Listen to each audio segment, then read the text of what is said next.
This was another one that I wanted to watch this morning, and we didn't get around to it. So, is Central America connected to ancient Hinduism? My last name Rodriguez, looking at some of this, the Spanish Latin culture, and then looking at like Hinduism and the Indian cultures, it's very interesting that though they're on the opposite sides of the planet, very much in spices, lots of deities, bright colors, intrinsic with like nature, with like animals that represent certain things. Very fascinating. Year 1492. An Italian explorer begins his journey to discover a western route to India. Instead, what he discovered is what we today know as America. Thank you for the 8th grade history lesson. This is how the European world interacted with a Western civilization for the first time. Oh, I did not know. Did he also bring disease? Today, we'll take you to a civilization that existed for over 5,500 years in the dense forests of Honduras. La Ciudad Blanca, also known as the city of the monkey god or the long-lost White City. What? My home? In 2015, a helicopter equipped with LiDAR identified a settlement on the banks of an unnamed river, Wow, look at that. That's cool. which scientists call Target 1. In 2016, another settlement was discovered on another river called Target 3. To date, they have identified a total of 24 sites in La Mosquitia. These sites remain inaccessible to scientists and archaeologists, not only because of the dangers that lurk in the forest, but also because of the political situation in Honduras. Occasionally, relics from this mysterious ancient civilization appear on the black market. Look at this, like, what does this even mean? What are they depicting? Why were humans back then so swagged out? But so far, what do we know? Like, what does this even mean? Like, these invaders are chopping off heads, spearing people in the face. I think there's an arm that's flying off. I don't even know where this came from. About this city? And how is it related to the Indian epic Ramayana? The city of the monkey god, my home. In 1524, Hernan Cortes arrived in Honduras. While interacting with the locals, he was told stories of ancient city that was filled with gold. He expressed his desire to King Charles V and requested his support to find the city. Locals warned Cortes about the dangers involved in the expedition and told him about poisonous snakes, deadly spiders, and man-hunting jaguars. Welcome to South America. The locals called this city the city of the monkey god. Yeah, the city of El Dorado, the city of gold. Yep. Despite his efforts, he was unable to find anything and had to return empty-handed. And you might think that this was end of the legend of the city. But in the 1930s, Charles Lindbergh, known for his transatlantic flights, reportedly saw what appeared to be a city made of white gold. That's crazy. Although he did not initiate any of the archaeological investigations. But this sighting triggered interest of many explorers and treasure hunters, reviving the legend of the lost city of the monkey god. Fast forward to 1939.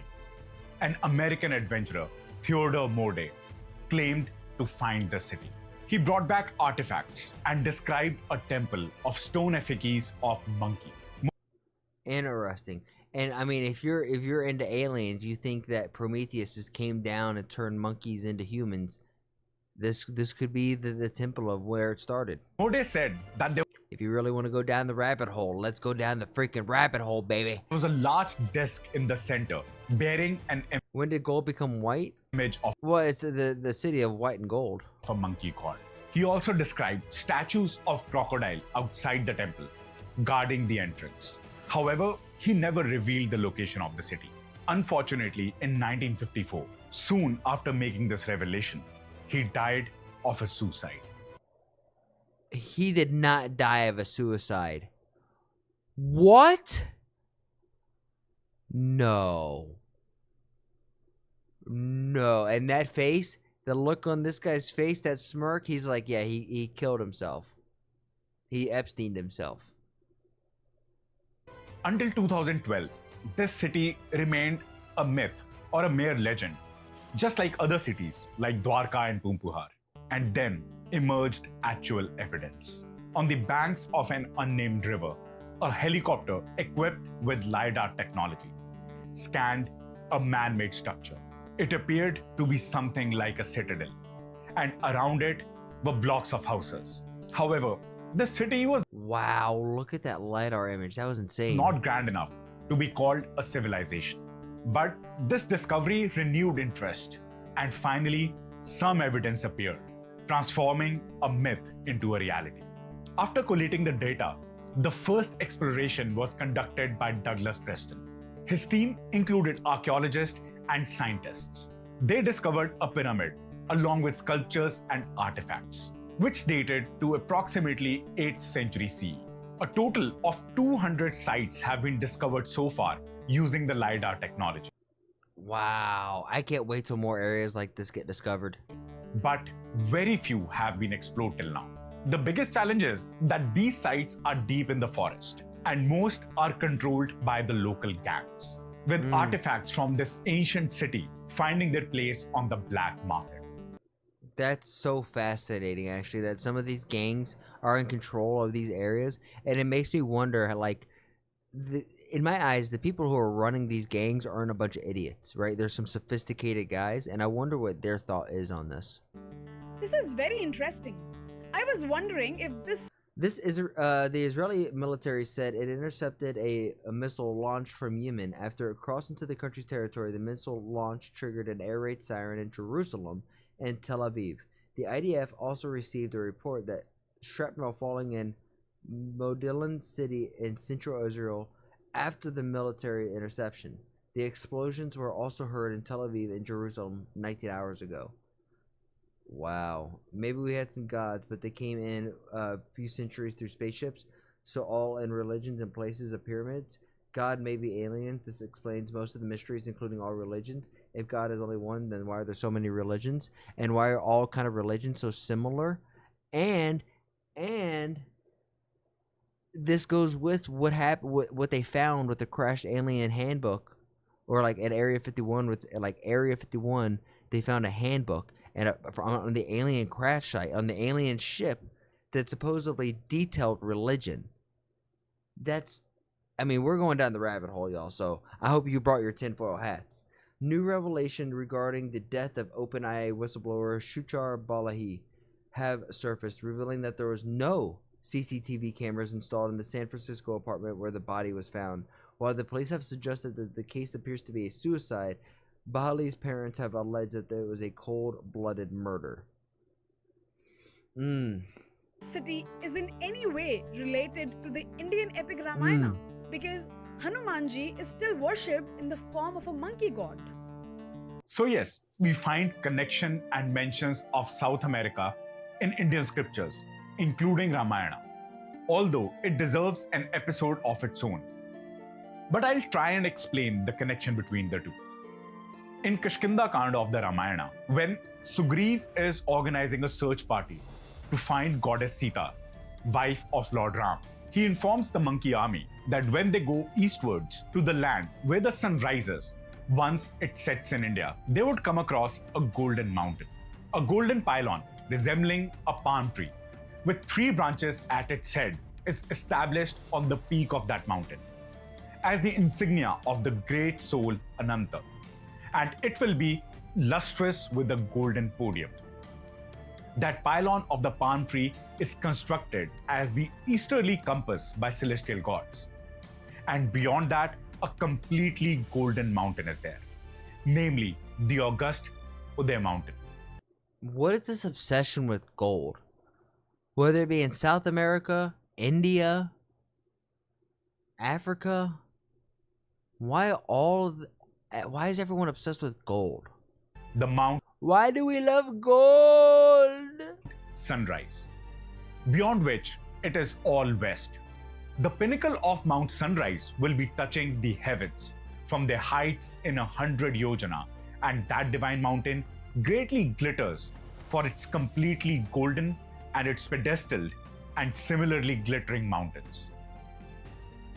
The land is mentioned as Patal Lok in Hindu scriptures, which was once territory of the demon king Ravana. Interesting. What's astonishing that today we find this mountain in Peru, and it's called Paracas Candelabra. If you look at the image of this mountain, it exactly matches what is mentioned in Kishkinda Kand. What? But this is not enough to conclude any relation with Honduras, right?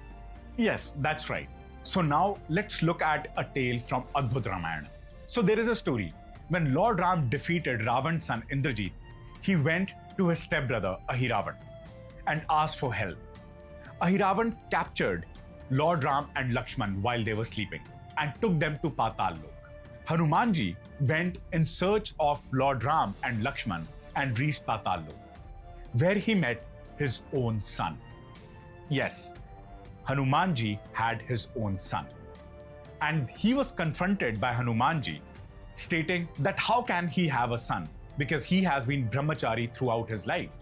His son Makardhwaj responded and told him that while you were burning Lanka and you went into the ocean to get rid of the fire on your tail, your sweat dropped on a mermaid who was half crocodile. What? And that's how I was born. Hanumanji did not want to fight his son, but his son had a duty to protect Patal Lok. So they had a very aggressive fight, and Hanumanji emerged victorious. After defeating his son, he went ahead and killed Ahiravan and freed Lord Ram and Lakshman. And after that, he made his son the king of the Patal Lok. You might say that this is just a story, and I would second that.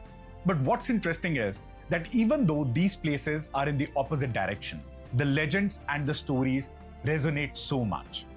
And it makes sense because of this the similar culture there, but it's also like, yes, are these stories? Probably. But is there some truth to the metaphor of these stories? Absolutely. Absolutely. If you're picking up what I'm putting down, then please like the video, subscribe, and if you really like it, then share it with some of your friends. My goal here is to spread a positive message while sprinkling my 2 cents on big topics like American, Indian, and world geopolitics, and even small stuff like Twitch drama and online debacles. And if you want to see it live, come join me over on Twitch, twitch.tv/actuallyrod. That's where I'm going to do all my reactions, and after the reactions, that's where we get down a game. And if you're like, hey, I have a video that I want this dude to sprinkle his 2 cents on, then come over on my Discord and let me know and join the community there. And while we're at it, I have to say thank you to everybody who has made that Discord just so poppin'. I never thought I'd have a Discord that's so flowing. It's really cool to see. Shout out to you, Bobby, Omni, Demon, all of you who have been in there who are just super active. Logie, you're the man. Logie is the one who's like modding and helping run the server, so thank you, Logie. Lastly, I challenge you. I have a challenge for you. Make somebody laugh today. We all know there's enough hate and vitriol in the world. If energy is contagious like the flu, then let's spread and get everyone contagious with our positive energy, right? Not negative energy, because there's so much of that. And if we could just be a small little change in someone's day, then you never know. Maybe that's the thing that starts shifting this world to a happier, healthier, just better place. And with all of that said and done, thank you guys, and I'll see you on the next one.